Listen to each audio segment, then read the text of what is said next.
एक ब्राह्मण, एक राजकुमार, एक व्यापारी और एक योद्धा। ये चारों गहरे मित्र थे। एक दिन वे चारों एक साथ यात्रा कर रहे थे। रास्ते में एक बहुत बड़ी और गहरी नदी आ गई। राजकुमार, जो एक बेहतरीन तैराक था, उसने आसानी से नदी पार कर ली। व्यापारी, जिसे रास्ता ढूंढना आता था, उसने नदी में एक सुरक्षित जगह खोजकर उसे पार कर लिया। योद्धा, जो मजबूत और फुर्तीला था, उसने पत्थरों पर कूद कूद कर दूसरी तरफ पहुंच गया।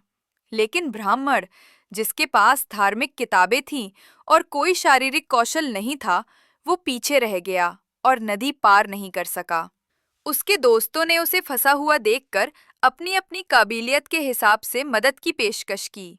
राजकुमार ने कहा, मैं तैरकर वापस आता हूँ और तुम्हें अपनी पीठ पर बिठाकर ले चलता हूँ। व्यापारी ने कहा, मुझे इन टहनियों से एक नाव बनाने की तरकीब आती है। योद्धा ने उसे अपने कंधों पर उठाकर पार कराने की पेशकश की।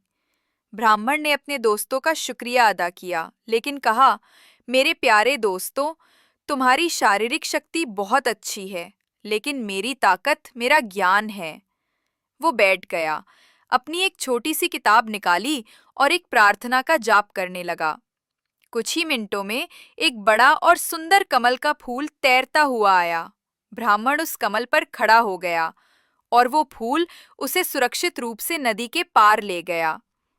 उसके दोस्त ये देखकर चकित रह गए। उन्होंने अपनी शारीरिक क्षमताओं का इस्तेमाल किया था, लेकिन उसने अपनी बुद्धि और आस्था का। जब वे सभी दूसरी तरफ मिले, तो वे समझ गए कि हर कौशल का अपना अलग महत्व होता है और हमें किसी की काबिलियत को अपने हिसाब से नहीं आंकना चाहिए। सीख: हर व्यक्ति में अनोखी ताकत और क्षमताएं होती हैं।